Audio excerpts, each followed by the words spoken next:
અત્યાર સુધીના તમામ ખાસ સમાચારો સાથે હું છું ઝરણા। નિવાસી તબીબોની હડતાળનો આજે છઠ્ઠો દિવસ છે। નિવાસી તબીબો સરકાર સામે લડી લેવાના મૂડમાં છે। તેઓ કોરોના યોદ્ધા તરીકેના સન્માનપત્રો પણ પરત કરશે। હડતાળને પગલે તબીબી સેવાને અસર પહોંચી છે। અમદાવાદ સિવિલમાં 60% ઓપરેશન મોકૂફ રખાયા છે। બીજે મેડિકલ કોલેજમાં પોલીસનો ચાંપતો બંદોબસ્ત ગોઠવી દેવાયો છે। 6 શહેરોના 2000 નિવાસી તબીબો હડતાળ પર ઉતરી ગયા છે। તો હડતાળનું કારણ અભ્યાસ પૂર્ણ કરનાર તબીબોને બીજી લહેર સમયે સરકારે ઓફર આપી હતી। 12 એપ્રિલે રાજ્ય સરકારે કરેલા પરિપત્રમાં જાહેરાત કરાઈ હતી કે સરકારી હોસ્પિટલમાં નિમણૂક મેળવે તો બોન્ડનો સમય 1/2 ગણાશે, મતલબ કે 1 મહિનો ફરજ પર રહેશે તો બોન્ડમાં 2 મહિના ગણાશે। ઝડપથી બોન્ડ પૂર્ણ થવાની આશાએ અનેક તબીબો સરકારી હોસ્પિટલમાં જોડાયા। 31મી જુલાઈએ સરકારે નવો પરિપત્ર કર્યો કે તબીબોની બદલી કરાઈ, બોન્ડનો સમય 1/1 કર્યો, પગાર પણ ઘટાડ્યો। જુનિયર તબીબોની માંગ છે રેસિડેન્સ પાસ થયેલા તબીબોની જૂના જીઆર મુજબ ડ્યુટી ગણવી, નવા જીઆર મુજબ ગણે તો વિદ્યાર્થી જ્યાંથી પાસ આઉટ થયા ત્યાં જ ડ્યુટી આપવી। 7મા પગાર પંચ પ્રમાણે ડ્યુટી ગણવી, બોન્ડ પ્લસ ડ્યુટી કમ્બાઇન ગણવામાં આવે। રાજકોટમાં હેલ્થ કમિશનરે તબીબોનું અપમાન કર્યું, તે માફી માંગે અથવા રાજીનામું આપે।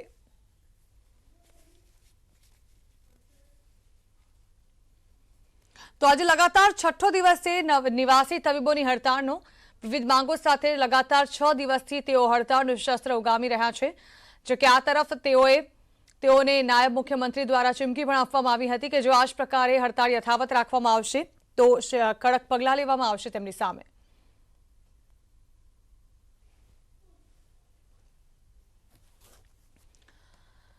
તો હાલ તો હજુ પણ નિવાસી તબીબોની હડતાળ યથાવત છે અને તેઓ વિવિધ માંગો સાથે હજુ પણ ધરણાનું શસ્ત્ર ઉગામી રહ્યા છે। ત્યારે આ અંગે વધુ વાત કરવા જામનગરથી સંવાદદાતા કિંજલ કારસરિયા અને અમદાવાદથી સંવાદદાતા વિભુ પટેલ અમારી સાથે જોડાયેલા છે। સૌથી પહેલા કિંજલ, આપ બતાવશો હાલ ત્યાં શું પરિસ્થિતિ છે? હજુ પણ હડતાળ યથાવત રાખવામાં આવી છે તબીબો દ્વારા અને તેઓ કોઈ પણ રીતે પીછેહટ કરવા તૈયાર નથી ત્યારે? બિલકુલ જણા, જે પ્રકારે વાત કરવામાં આવે સમગ્ર ગુજરાતમાં જે જુનિયર તબીબો છે તે પોતાનું હડતાલનું શસ્ત્ર છે તે ઉગામી રહ્યા છે। જામનગરમાં પણ છેલ્લા 6 દિવસથી તબીબો છે તે પોતાની જુદી જુદી માગણીઓને લઈને હડતાલ પર ઉતર્યા છે। સીધા જ દ્રશ્યો દેખાડીશ જામનગરના।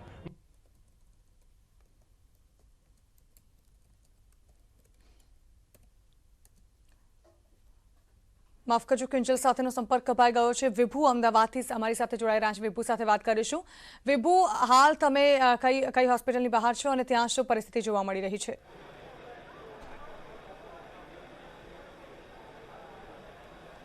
ઝરણા, રેસિડેન્સ ડોક્ટરો હડતાલ પર છે અને 7મો દિવસ છે। 7મા દિવસે પણ આ લોકોની હડતાલ છે તે યથાવત છે, કારણ કે તેમના મુદ્દા ઉપર તેઓ અડગ છે તો સરકાર તેમની વાતને સ્વીકારવા તૈયાર નથી। તેને લઈને જ આજે 7મા દિવસે તેઓએ નિર્ણય કર્યો છે રેસિડેન્સ ડોક્ટરોએ કે તેમને કોરોના વોરિયર્સના જે સર્ટિફિકેટ મળ્યું હતું, સન્માન મળ્યું હતું તે પરત કરવાના છે। અત્યારે આપણી સાથે પણ ડોક્ટરો છે, વાતચીત કરીશું। સાથે જ બીજી આદેશ એ પણ કરી દેવામાં આવ્યો છે કે જે હોસ્ટેલમાં રહે છે રેસિડેન્સ ડોક્ટરો તે ખાલી કરવા પણ સૂચનો જારી કરી દેવામાં આવ્યા છે, લેટર છે તે આપવામાં આવ્યો છે। આપણી સાથે ડોક્ટરો છે, ડોક્ટર સાથે જ વાત કરીશું। આજે 7મો દિવસ, મક્કમ છો? સરકાર દ્વારા એવું કહેવામાં આવ્યું છે કે તમારી સાથે વાટાઘાટો કરવા તૈયાર છે, પણ વાત બિનશરતી હોવી જોઈએ। અત્યાર સુધી આ ગવર્મેન્ટ તરફથી પહેલી વાર અમારી જોડે અપ્રોચ કરવામાં આવ્યો છે, પણ બિનશરતી રીતે, એટલે ઉદાહરણ રૂપે અત્યારે જ અમારા જે જીએમટીના જે સર લોકો છે, જેમનું યુનિયન છે, એ લોકોની જે શરત આવી રીતે જ પહેલાં કરવામાં આવી હતી અને હજુ સુધી પણ એમના સોલ્યુશન નથી થયા। એટલે અમે ગવર્મેન્ટમાં જ્યાં સુધી લેખિતમાં કોઈ પણ જાતની માહિતી નહીં મળે કે મીડિયા દ્વારા કોઈ પણ જાતનું નાયબ મુખ્યમંત્રી શ્રી દ્વારા કોઈ પણ નિવેદન નહીં આપવામાં આવે ત્યાં સુધી અમે અડગ રહીશું। અને ખાસ એમનું એવું કેવું છે, સોમનાથ સાહેબ છે તો અમારું ખાલી એક જ વસ્તુ કેવી છે, હા, અમારે સોમનાથ છે સાહેબ, એટલી જ વસ્તુ અમારે કેવી છે કે જો અમે ખોટા હોઈએ બરોબર તો અમારા ઉપર યોગ્ય કાર્યવાહી કરવામાં આવે અને અમને ધરપકડ બી કરવામાં આવે, એટલે સુધી બી અમે તૈયાર છીએ। પણ અમને ખબર છે કે અમે અસત્ય નથી, અમારી માંગ ટોટલી સત્ય છે। અહીંયા બધા જીઆર અવેલેબલ છે કે કેમ એસઆર પ્લસ બોન્ડ 2015નો જીઆર છે, કેમ 1/2 છે તો એનો 12/4/2021નો જીઆર છે। દરેક સર્ટિફિકેટો પરત કરવાના છે। અમે કોવિડનું સર્ટિફિકેટ એટલે પરત કરી રહ્યા છે કે અમારું જે સન્માન થયું નથી, ફક્ત ને ફક્ત કાગળ ઉપર સન્માન થયું। તેમજ જ્યારે રૂપાણી સાહેબ શ્રી દ્વારા જે યોજના આપણે 5 વર્ષની જે સરકારની યોજના હતી એને કોવિડ વોરિયર તરીકેનું સન્માન કરવામાં આવ્યું હતું, તો એમાં બધી જ કોલેજના ડૉક્ટરોને બોલાવવામાં બધી જ આવ્યા હતા, પણ અમારી ઇન્સ્ટિટ્યૂટના કોઈ પણ ડૉક્ટરને બોલાવવા નહોતા. તો બીજી વખત અમારું અપમાન થયું છે તેના ભાગરૂપે, અને તેમજ અમારું કોઈ પણ કોવિડ વોરિયરનું અત્યારે કોઈ પણ જાતનું સન્માન નથી. હોસ્ટેલ ખાલી કરવાના બધા નિર્ણયો લેવામાં આવે છે, એના આધાર ઉપર અમે પરત કરી રહ્યા છે. સર્ટિફિકેટ પરત કરી રહ્યા છે, સરકાર એની વાત ઉપર મક્કમ છે અને તમારી માંગ સ્વીકારવા તૈયાર નથી. આગળની શું રણનીતિ? સરકાર એની વાત પર મક્કમ છે, પણ સ્ટુડન્ટો, રેસિડન્ટ ડૉક્ટરો અમે અમારી માગણી લઈને જે એકદમ વ્યાજબી છે તેને લઈને મક્કમ છે. સરકાર એમ કહે છે કે બિનશરતી રીતને જે અમારા જોડે મિટિંગ કરવા માગે છે. સરકાર જો 5 મિનિટના અંદર અમારા હોસ્ટેલ ખાલી કરવાના અને લાઇટ પંખા બંધ કરવાના જો ઓર્ડર કાઢી શકતી હોય તો સરકારને 1:2નો ઓર્ડર કાઢવામાં કેમ આટલો વિલંબ થઈ રહ્યો છે? કેમ આટલો વિચારવાનો ટાઈમ જોઈ રહ્યો છે? 5 થી 6 દિવસ થઈ ગયા તો બી હજુ કેમ એટલું બધું એમને ટાઈમ જોઈએ એ સમજાતું નથી. અમારી માગણી એકદમ વ્યાજબી છે અને અમે અડેલા રહીશું અને આમાંથી પાછો હટવાનો કોઈ સવાલ છે નહીં. તમારી માંગમાં એવું તો શું છે કે સરકાર માનવા તૈયાર નથી? અમારી માંગ કોઈ નવી માગણી નથી. જે જૂના પરિપત્રો સરકારે બહાર પાડેલા હતા એને જ અમને અનુસરવા માટેની માંગણી છે. જેની પહેલી માંગણી અમારી જે બોન્ડેડ સર્વિસ છે 1:2 તરીકે રાખવામાં આવે. બીજી માંગણી છે જે SR પ્લસ બોન્ડ એને કાઉન્ટ કરવામાં આવે, એટલે કે અમારી સિનિયર રેસિડેન્ટશીપને બોન્ડ તરીકે કાઉન્ટ કરવામાં આવે. એ બી પરિપત્ર 2015માં સરકારે આપેલો હતો, તમે જોઈ શકો છો. એમાં ચોખ્ખું લખેલું છે કે જે સિનિયર રેસિડેન્ટશીપને બોન્ડેડ સર્વિસ તરીકે ગણવામાં આવશે. આ 2015નો પરિપત્ર છે, જેમાંથી સરકારે અત્યારના ફરી ગઈ છે. તો માત્ર અમારી એ જ માગણી છે કે સરકાર જેના જૂના પરિપત્રને અનુસરે, અમને 7મો પગાર પંચ મળે અને અમને અધર ઇન્સ્ટિટ્યૂટમાં જ બોન્ડેડ સર્વિસ આપવામાં આવે. તો અમારી કોઈ નવી માગણી નથી, જે જૂની માગણી છે એ જ. તમારી હાથમાં જે આદેશ કરેલો છે કે હોસ્ટેલ ખાલી કરવાની, તો શું હોસ્ટેલ તમે ખાલી કરશો કે તમારી વાત પર મક્કમ અહીંયા જ બેસી રહેશો? મેડમ, અમારી ચોખ્ખી વાત છે. જેલ 2 વર્ષ સુધી અમે કોવિડમાં કામ કરેલું છે. નરેન્દ્રભાઈ શ્રી મોદીએ અમને કોવિડ હીરોઝ કહીને બિરદાવ્યા છે. અને ગુજરાત સરકાર જો આવી રીતે લાઇટ પાણી બંધ કરી દેશું, કોવિડ વોરિયર્સને જો આવી રીતે ટ્રીટ કરવામાં આવતું હોય સરકારમાં, તો પછી સામાન્ય પ્રજાને તો શું એક્સપેક્ટેશન રાખવી? અને કોઈ પણ મારા જુનિયર તબીબો છે એ બધાને બી ગુજરાત સરકારી ડૉક્ટર બનવા માટે એટલું ડિમોટિવેશન મળે છે કે ફ્યુચરમાં એ સરકારી કોલેજમાં દાખલ થવા માટે બી પહેલાં 2 વાર વિચારશે. અને નેશનલ લેવલે બી ગુજરાતનું જે મોડેલ હતું એનો ખરાબ મેસેજ જાય છે. ગુજરાતના ડૉક્ટરોને આવી રીતે ટ્રીટ કરવામાં આવે છે, જે કોવિડ વોરિયર્સને આવી રીતે ટ્રીટ કરવામાં આવે છે, ખૂબ જ નિરાશાજનક છે. અત્યારે જો અત્યારે આજે લેટર આપવામાં આવ્યો છે હોસ્ટેલ ખાલી કરાવવામાં, પીજી ડાયરેક્ટર દ્વારા તેમને લેટર આપી દેવામાં આવ્યો છે કે હોસ્ટેલ ખાલી કરવામાં આવે, એટલે કે માની શકાય કે સરકાર તેની વાત ઉપર મક્કમ છે. તો આજે ડૉક્ટરો, રેસિડેન્ટ ડૉક્ટરો છે તે પણ સન્માન પત્રો છે તે છે પરત કરી અને વિરોધ દર્શાવશે. બિલકુલ વિભુ, 6ઠ્ઠો દિવસ છે લગાતાર આ હડતાળનો. સરકાર એક તરફ ચોક્કસથી પોતાના તરફથી સ્પષ્ટ દેખાઈ રહી છે કે તેઓ આ માંગણીને માનવા તૈયાર નથી, પરંતુ વિદ્યાર્થીઓ જે છે, રેસિડેન્ટ તબીબો જે છે, તેઓ પણ પોતાની માંગ પર અડગ છે. આભાર. હાલ વધુ માહિતી માટે અને વધુ અપડેટ માટે ફરી એકવાર આપનો સંપર્ક કરીશું.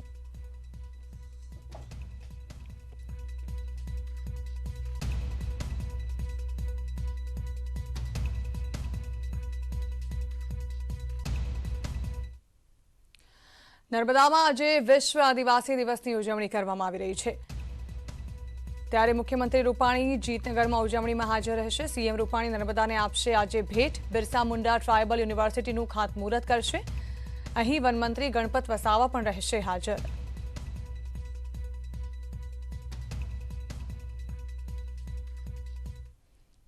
તો વિશ્વ આદિવાસી દિવસની ઉજવણીમાં એમએલએની બાદબાકી કરવામાં આવી. આદિવાસી વિસ્તારના ધારાસભ્યની બાદબાકી કરાઈ.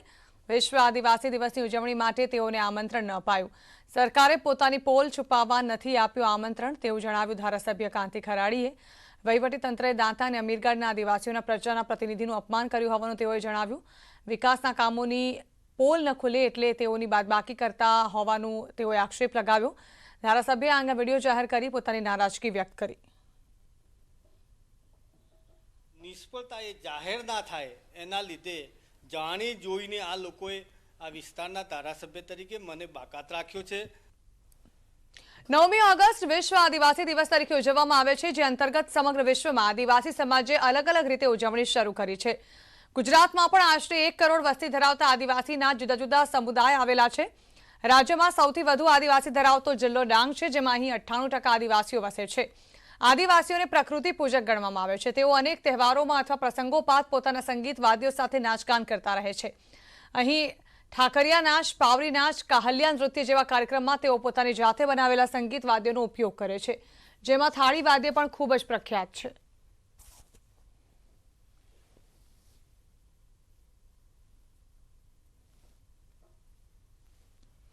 તો ડાંગ જિલ્લાનું થાળી વાદ્ય વડાપ્રધાન નરેન્દ્ર મોદીને પણ ખૂબ પસંદ છે. હાલના પ્રધાનમંત્રી મોદી જ્યારે ગુજરાતના તત્કાલીન મુખ્યમંત્રી હતા તે સમયે ડાંગી નૃત્ય અને પવારી વાદ્યને પ્રોત્સાહન અપાયું. આજે પણ દેશમાં આવતા આંતરરાષ્ટ્રીય મહેમાનોના સ્વાગત માટે ખાસ ડાંગી નૃત્યનું આયોજન કરવામાં આવે છે. ઉપરાંત જંગલમાં વસવાટ કરનાર આદિવાસી જંગલી પ્રાણીઓના પૂજા કરતા હોય એ સાથે જૂની પરંપરાને તેઓ વળગીને રહે છે. ડાંગ જિલ્લામાં 5 રાજાઓ પણ છે, જેઓને આજે પણ સરકાર દ્વારા પોલિટિકલ પેન્શન આપવામાં આવે છે. ડાંગમાં હોળી બાદ ડાંગ દરબાર એ મુખ્ય તહેવાર માનવામાં આવે છે, જેની લોકો આતુરતાથી રાહ જોતા હોય છે.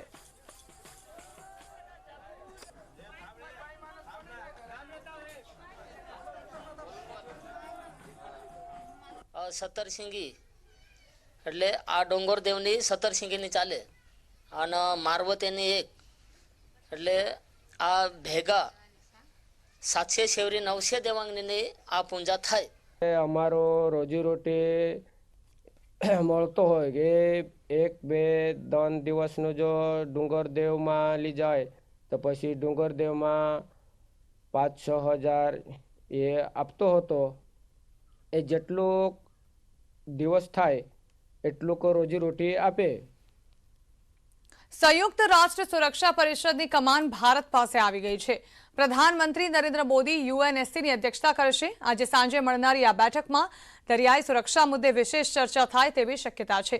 પ્રધાનમંત્રી નરેન્દ્ર મોદી આજે વિડીયો કોન્ફરન્સિંગના માધ્યમથી enhancing maritime security a case for international cooperation પર ઉચ્ચસ્તરીય ચર્ચા કરશે. દેશના ઇતિહાસમાં પ્રથમવાર ભારતીય પ્રધાનમંત્રી આ સંસ્થાની અધ્યક્ષતા કરવાના છે. યુએનએસસીની સ્થાપના 24 ઓક્ટોબર 1945 થઈ હતી. યુએનએસસીમાં કુલ 15 સદસ્ય હોય છે, જેમાં 5 સ્થાયી સભ્યો હોય છે, જ્યારે કે 10 અસ્થાયી સદસ્યો હોય છે. અમેરિકા, ચીન, રશિયા, ફ્રાન્સ અને બ્રિટન સ્થાયી સદસ્ય છે. ભારત અસ્થાયી સદસ્ય છે. 1 મહિના માટે યુએનએસસીની અધ્યક્ષતા ભારત પાસે રહેશે. દર મહિને આ સદસ્યતા બદલાય છે.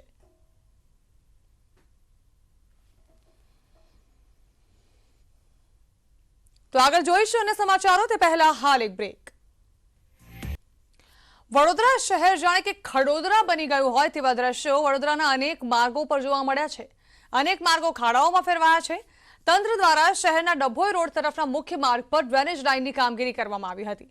પહેલા ખાડામાં પુરાણ નહીં કરવામાં આવતા ઠેર ઠેર ખાડા, ગંદકી અને કીચડ જોવા મળે છે. અને આ પરિસ્થિતિમાં વાહન ચાલકો, રાહદારીઓ તેમજ સ્થાનિક રહીશોમાં તંત્ર સામે નારાજગી ફેલાઈ છે. ત્યારે કહેવાતા સ્માર્ટ સિટીની ગુલબાંગો ફૂંકતા વડોદરા મહાનગરપાલિકા તંત્રની પ્રી મોન્સૂન કામગીરીના દાવા ખોટા પુરવાર થયા છે. વડોદરા શહેરના અનેક વિસ્તારોમાં હાલ આ કામગીરી અધૂરી રહેતા લોકો હેરાન પરેશાન થઈ ઉઠ્યા છે. શહેરના ડભોઈ રોડ વિસ્તારના મુખ્ય માર્ગો પર ડ્રેનેજ લાઇનની કામગીરી અંતર્ગત ઠેર ઠેર ખાડા ખોદવામાં આવ્યા હતા. જોકે વિપક્ષે અધિકારીઓની કોન્ટ્રાક્ટર સાથેની મિલીભગત હોવાનો આક્ષેપ લગાવ્યો છે.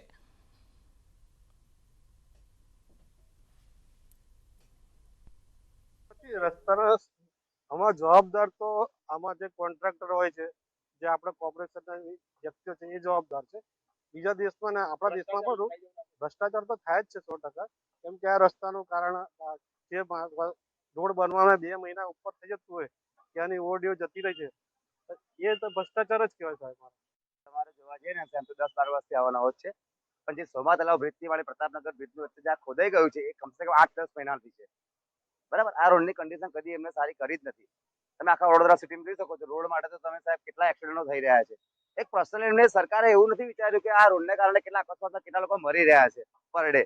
બરાબર છે, અને મોટા ભાગે સારા એક્સિડન્ટ થાય છે આ રોડના કારણે જ થાય છે. જે પૈસા છે એ બીજા ભ્રષ્ટાચારી રોડ્સ માટે આજુબાજુ ડાયવર્ટ કરવામાં આવ્યા છે. રોડ્સ કયા ભાવે આપ્યા છે, શું પ્રોસિજર ફોલો થયો છે, સ્માર્ટ સિટી અંતર્ગત એસપીવી કરે એટલે જનરલ બોર્ડમાંથી કોઈને ખબર નથી. તમને રોડ બરોડા શહેરમાં રોડ બનાવવા હોય તો એને સ્માર્ટ સિટી અંતર્ગત બનાવવાની ક્યાં જરૂર હતી? અને સ્માર્ટ સિટીના જે એપ્રુવડ રોડ છે એ તમે રોડ બીજા પ્રોજેક્ટ માટે પૈસા એપ્રુવ કરાવો છો અને યુઝ બીજે કરો છો, એટલે ગવર્મેન્ટને બી મિસગાઈડ કરો છો. સાથે સાથે સ્માર્ટ રોડના ક્રાઇટેરિયામાં તમામ સર્વિસીસ જે હોય વ્યવસ્થિત થઈ જાય. સેન્ટ્રલ એના માટે જગ્યા છોડવી પડે, આખું ઇન્ફ્રાસ્ટ્રક્ચર સ્માર્ટલી ડેવલપ થાય પછી આ વસ્તુ થાય. વડોદરા જાણે હવે ખડોદરા બની રહ્યું હોય તેવું સાબિત થઈ રહ્યું છે. હાલ આપણે જે ઊભા છે તે ડભોઈ રિંગ રોડ છે. ડભોઈ રોડ છે અહીંયા આગળથી જે શહેરની અંદર પ્રવેશવાનો મુખ્ય માર્ગ છે હાઈવે પરથી. ત્યારે આ જોઈ રહ્યા છો કે આ રોડની પરિસ્થિતિ શું છે. વિકાસના નામે માત્ર દેખાડો હોય છે, કારણ કે આ રોડ જે છે તે 4 મહિના પહેલાં ખોદી નાખવામાં આવ્યો હતો, કારણ કે ગટર લાઈન નાખવાના બહાને આ રોડ ખોદી નાખવામાં આવ્યો હતો. પરંતુ આપ હાલ જોઈ રહ્યા છો રોડની શું પરિસ્થિતિ છે. રોડ જાણે છે જ નહીં, માત્ર રોડ પર ખાડાઓનું સામ્રાજ્ય છે. અહીંથી બતાવવાનો પ્રયત્ન કરીશ કે અહીંયા આગળથી જે વાહન ચાલકો છે તેમને કેટલી મુશ્કેલી પડી રહી છે. અહીંયા ટૂંક સમય પહેલાં જ આગળના 4 રસ્તા પર ખાડા ટેકરાના કારણે એક મહિલાનું મોત પણ થયું હતું. આપ જોઈ રહ્યા છો કે વડોદરા શહેરના આ રોડ જે છે તે માત્ર ને માત્ર ખાડાઓથી ભરેલા છે, કારણ કે રોડ છે જ નહીં. રોડ ગાયબ થઈ ગયા છે, ત્યાં માત્ર ખાડાનું સામ્રાજ્ય થઈ ગયું છે. એટલે જ લોકો કહે છે કે આ વડોદરા નહીં પરંતુ ખડોદરા છે. આપ જોઈ શકો છો કે જે મોટા ભારદારી વાહનો છે, નાના વાહનો છે, બાઇક ચાલકો છે, એ તમામને આ જ રોડ પરથી પસાર થવું પડે છે. તો કેટલાક વાહન ચાલકો જે છે તે ખાડા ટેકરાથી બચવા માટે સામેની બાજુના રોડ થઈ જાય છે. સામે જોઈ રહ્યા છો કે અહીંથી પણ ગાડી અને સામેની બાજુથી પણ આ જે ગાડી જઈ રહી છે એટલે રોંગ સાઈડ પરથી પણ વાહનો જાય છે, કારણ કે રોડ નથી, માત્ર ને માત્ર ખાડા છે. એટલે પોતાના વાહનોનો બચાવ કરવા, પોતાની કમરનો બચાવ કરવા માટે લોકો રોંગ સાઈડ જાય છે અને સાથે સાથે પોતાના જીવનું જોખમ પણ રોંગ સાઈડ પર જઈને ઉઠાવી રહ્યા છે. અંકિત ઘોણસીકર, ન્યૂઝ 18 ગુજરાતી, વડોદરા. કચ્છના પાકિસ્તાન મરીન સિક્યોરિટીનું જેકેટ મળી આવ્યું છે. કચ્છના દરિયાઈ વિસ્તારમાંથી આ જેકેટ મળ્યું છે. જખૌ નજીક આવેલા ખિદ્રત ટાપુ પાસેથી એક જેકેટ મળી આવ્યું છે. પાકિસ્તાન મરીન સિક્યોરિટીનું આ બુલેટ પ્રૂફ જેકેટ અહીંથી મળી આવ્યું છે. સ્ટેટ વાયબી દ્વારા આ અંગે બાતમી અપાઈ હતી. જખૌ મરીન પોલીસે જેકેટ કબજે કર્યું છે. અત્યાર સુધી માત્ર ચરસ જ મળતા હવે જેકેટ મળી આવતા ઉચ્ચ અધિકારીઓ હરકતમાં આવ્યા છે.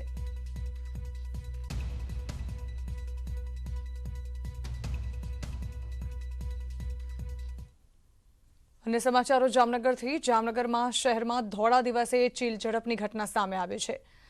બાઇક સવાર 2 શખ્સોએ વૃદ્ધાના ગળામાંથી સોનાની ચેઇનની ચીલ ઝડપ કરી છે. સમગ્ર ઘટના સીસીટીવીમાં કેદ થઈ છે. ચેઇનની ચીલ ઝડપ કરી બાઇક પર આવેલ બંને શખ્સો ફરાર થઈ ગયા છે. સીસીટીવીના આધારે પોલીસે તપાસનો ધમધમાટ શરૂ કર્યો છે. તો વૃદ્ધાના ગળામાંથી સોનાની ચેઇન ચોરી લેવામાં આવી. બાઇક સવાર 2 વ્યક્તિઓએ વૃદ્ધાના ગળામાંથી સોનાની ચેઇનની ચીલ ઝડપ કરી તેઓ બાઇક પર નાસી છૂટ્યા હતા. આ અંગેના સીસીટીવી સામે આવી ચૂક્યા છે. હાલ સીસીટીવીના આધારે પોલીસે તપાસ શરૂ કરી છે.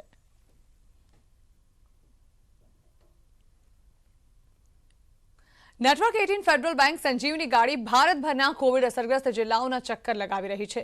રસી માટે જાગૃતિ ફેલાવવા અમારી પહેલને તમે પણ સમર્થન આપી અમારા અભિયાનને વધુ મજબૂત બનાવો. ચાલો જાણીએ કે સંજીવની ગાડી હાલ ક્યાં પહોંચી છે.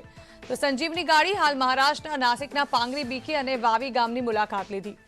તો આંધ્રપ્રદેશના ગંટુરમાં અડાવુલાડીવી અને કુચીનાપુડીની મુલાકાત લીધી. સંજીવની ગાડીએ અત્યાર સુધીમાં 502 ગામડાઓના 2,57,250 લોકો સાથે મુલાકાત કરી અને રસી વિશે લોકોને જાગૃત કર્યા.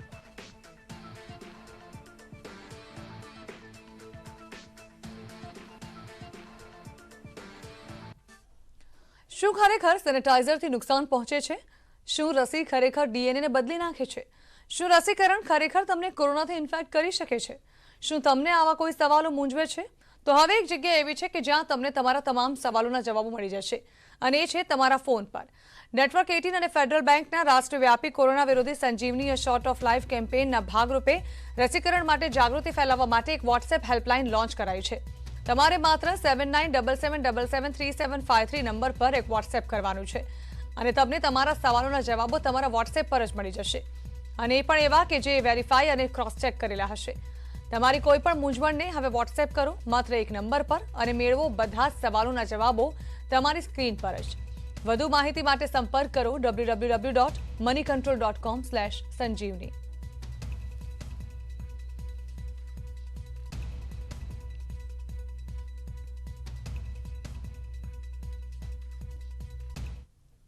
પવિત્ર શ્રાવણ માસનો આજે પ્રથમ સોમવાર છે, ત્યારે ન્યૂઝ 18 ગુજરાતી આપને ઘરે બેઠા સોમનાથ દાદાના દર્શન કરાવી રહ્યું છે.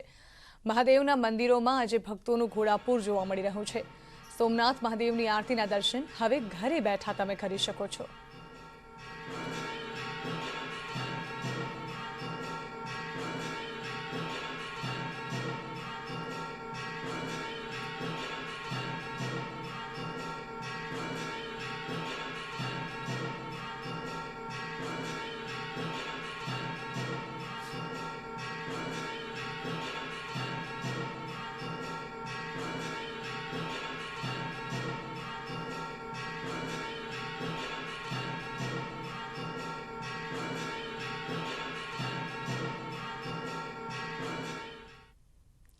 તો આ હતા અત્યાર સુધીના તમામ ખાસ સમાચાર. વધુ સમાચાર વિસ્તારથી જોવા માટે આપ જોતા રહો ન્યૂઝ 18 ગુજરાતી.